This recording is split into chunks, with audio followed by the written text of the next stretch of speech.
আসসালামু আলাইকুম সবাইকে। আরো একবার চলে এসেছি আরো একটা নতুন টপিক নিয়ে। টপিকটা হচ্ছে কিডনি রোগ বা সাইলেন্ট কিলার। তার আগে একটু কিছু বলে নিই। তার আগে যারা সুস্থ আছি আমরা সবাই, যারা সুস্থ আছে ওরা কিন্তু বুঝতেই পারবে না, হয়তো বলবে এমনি আমরা সুস্থ, কিন্তু এটা ঠিক না। যারা অসুস্থ ব্যক্তি ওরাই জানে যে সুস্থতা কি জিনিস। সুতরাং যারা সবাই সুস্থ আছেন প্রত্যেকে একবার মন থেকে বলুন আলহামদুলিল্লাহ, আলহামদুলিল্লাহ। বর্তমান বিশ্বে যেভাবে হু হু করে কিডনি রোগ বা মারণ ব্যাধি বেড়েই চলেছে, প্রত্যেক গ্রামে দেখছি 4-5 জন। কিডনি এমন একটা জিনিস, শরীরের এমন একটা অঙ্গ, 80-90% যখন শেষ হয়ে যাবে তখন বুঝতে পারবে একটা মানুষ। তার আগে কিন্তু বুঝতেই পারবে না যে কি হয়েছে। এমনি চলবে ফিরবে সমাজে, হুট করে ও বুঝতে পারবে যে লক্ষণগুলি হচ্ছে কিডনি রোগের। কি কি মানে লক্ষণ কিডনি রোগ যাদের হবে আর কি, যাদের কিডনি অচল হয়ে যাবে, কি কি লক্ষণ তারা বুঝতে পারবে।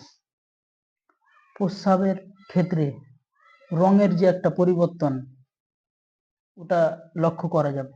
মানে প্রস্রাবের রঙের পরিবর্তন হবে, প্রস্রাব করার সময় ব্যথা হবে, প্রস্রাবের সময় রক্ত যাওয়া, দেহে ফোলা ভাব, কাজে মনোযোগ আসবে না, ত্বকে বিভিন্ন রকম চুলকানি, অ্যালার্জি এসব হবে, বমি বমি ভাব, রক্তাল্পতা, শ্বাস নিতে অসুবিধা, শরীরে ব্যথা, পিঠের নিচে ব্যথা, এসব লক্ষণ কিন্তু দেখা যাবে কিডনি রোগ হলে।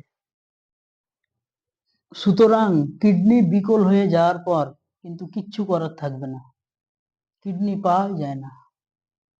তো কি কি করবেন আর কি, কি কি অ্যাভয়েড করবেন কিডনি যাদের সুস্থ আছে এখনো, ওটা কিন্তু বলা যাবে না কার ভবিষ্যৎ কি হবে। সুতরাং কি কি এড়িয়ে চলবেন। এই যে আমরা রান্না বান্নার ক্ষেত্রে লবণ যারা বেশি খায়, লবণটা একটু কম খাবেন, মাংস কম খাবেন, দুগ্ধজাত যত সব দ্রব্য আছে দুগ্ধজাত, মিষ্টি এটা ওটা দুধের আর কি খাবার, ওগুলো এড়িয়ে চলবেন।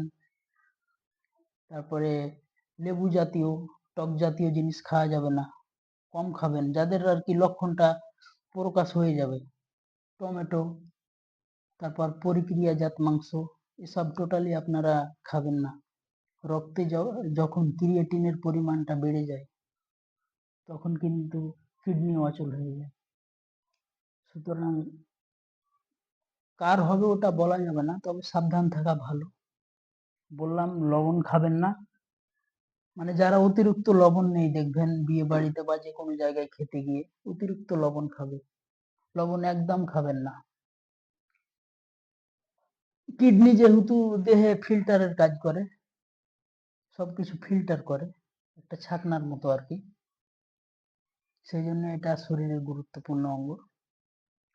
তো আজকের ভিডিওটা বানানোর উদ্দেশ্যে একজন ভাই আমাকে রিকোয়েস্ট করেছে আর কি, মানে ওর দুটো কিডনি বিকল হয়ে গেছে, কিন্তু কিচ্ছু করার নেই ভাই।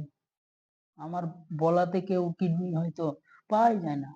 অনেকে মরণোত্তর কিডনি কিন্তু ডোনেট করে দেখবেন, কিন্তু ওগুলো কি হচ্ছে, কালোবাজারি হয়ে যাচ্ছে। দেখতেই তো পেলেন না আর জি কর হাসপাতালে দেহের অঙ্গ বিক্রি করে কোটি কোটি টাকা লাভ করেছে। যে সমস্ত ব্যক্তি হয়তো মরণোত্তর কিডনি ডোনেট করেছে বা দেহের বিভিন্ন অর্গান, এগুলো কিন্তু সাধারণ লোক পায় না। কোথায় চলে যাচ্ছে কালোবাজারি সব জায়গায়।